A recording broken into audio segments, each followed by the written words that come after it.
ये सर्वदलीय नेता अशोक चौधरी, इनका इतना हालत खराब है, इनको पता है कि नवंबर में ही होने वाले हैं बेरोजगार। तो 56 साल की उम्र में बताइए, बिना एग्जाम के, बिना इंटरव्यू के, कि भाई साहब पटना यूनिवर्सिटी में हो गए प्रोफेसर, कि बिना पढ़ाई के, बिना परीक्षा के, बिना इंटरव्यू के पटना यूनिवर्सिटी में हो गए प्रोफेसर। तो चौधरी बोल रहे हैं कि उनको सुप्रीम कोर्ट तक ले जाएंगे। कहाँ तक ले जाएंगे? सुप्रीम कोर्ट तक। भाई उनको बता दीजिए कि सुप्रीम कोर्ट से ऊपर एक और न्यायालय है जिसको अंतर्राष्ट्रीय कोर्ट कहा जाता है, द हेग में है, वहाँ तक चले। ये सर्वदलीय नेता अशोक चौधरी, इनका इतना हालत खराब है, इनको पता है कि नवंबर में ही होने वाले हैं बेरोजगार। फिर से दोहरा देते हैं कि सर्वदलीय नेता क्यों हैं। बिहार में, देश में आपने सुना है नेता लोग दल बदलता है। ये अशोक चौधरी ऐसा नेता है कि एक ही टाइम में सारे दल में है। बाबूजी कांग्रेस में, खुद जदयू में, बेटी लोजपा में, और दामाद उन्हीं के शब्द में आरएसएस भाजपा में। मतलब एक ही बार सारे दल में है। इसके बावजूद जान रहा है कि इस बार सब जगह से चुनाव हारेंगे, बेरोजगार हो जाएंगे नवंबर में। तो 56 साल की उम्र में बताइए, बिना एग्जाम के, बिना इंटरव्यू के, कि भाई साहब पटना यूनिवर्सिटी में हो गए प्रोफेसर। आप बताइए, बिहार में आज तक आपने सुना है कि बिना पढ़ाई के, बिना परीक्षा के, बिना इंटरव्यू के पटना यूनिवर्सिटी में हो गए प्रोफेसर? कोई पूछने वाला नहीं है। बिहार का लड़का सब बेरोजगार पढ़ लिख कर घूम रहा है, जेआरएफ करके। आई फर्जी कहाँ से पीएचडी करके नियम कानून बदलवा के प्रोफेसर बना है। अब आप बताइए कि एमएलए रहेंगे, कि मिनिस्टर बनकर काम करेंगे, कि पटना यूनिवर्सिटी में जाकर पढ़ाएंगे? हर जगह से कुछ नहीं करेंगे, खाली लूटेंगे।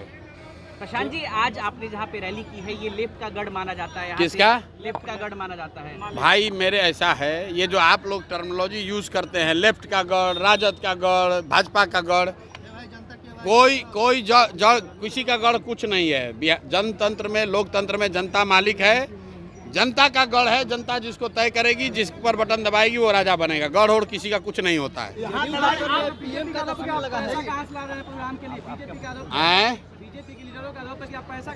बीजेपी के किसी नेता से आप पूछे कि बीजेपी के पास पैसा कहाँ से आता है? जैसे लोग बीजेपी को डोनेशन चंदा दे रहे हैं, उसे प्रशांत किशोर को लोग चंदा डोनेशन दे रहे हैं। विवाद छिड़ गया है, तेजस्वी यादव लगातार कहाँ विवाद छिड़ा है? कहाँ विवाद छिड़ा है? भाई वक्फ बोर्ड का पूरे देश में विरोध हुआ, उसके बावजूद सरकार ने कानून बना दिया है। अब तेजस्वी यादव के कहने से, उनके चिल्लाने से तो कुछ होने वाला है नहीं। अगर वक्फ बोर्ड से जो प्रभावित लोग हैं वो ज़मीन पर उतरेंगे, आंदोलन करेंगे, और केंद्र सरकार उनकी बात मानेगी, तो वक्फ बोर्ड बिल में संशोधन होगा। हमने देखा किसानों के लिए देश में कानून बना दिया मोदी जी ने। किसान उससे खुश नहीं थे, तो 1 साल किसानों ने संघर्ष किया, दिल्ली को घेरा, तब न कानून वापस हुआ। तो तेजस्वी यादव के और प्रशांत किशोर के बयानबाजी से वक्फ बिल में कोई संशोधन नहीं होगा। उसके लिए लोगों को ज़मीन पर आना पड़ेगा। लोकतंत्र है, लड़ाई लड़नी पड़ेगी। जो लोग उससे प्रभावित हैं उनको लोकतांत्रिक तरीके से लड़ाई अपनी लड़नी चाहिए।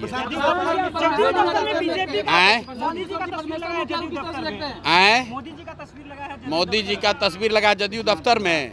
नवंबर के बाद जदयू दफ्तर बीजेपी का ही दफ्तर हो जाएगा। पहले ही हमने आपको कह दिया है कि नीतीश कुमार के राजनीति का ये अंतिम दौर है। नवंबर के बाद नीतीश कुमार ना मुख्यमंत्री रहेंगे, ना जदयू दल रहेगा। तो स्वाभाविक है कि उस पर फोटो तो भाजपा वालों का ही लगेगा। कोई गिरेगा, कमजोर कोई होता है तो उसमें जो मजबूत होता है वो कब्जा कर लेता है, तो भाजपा वाले उसको कब्जा करेंगे। इस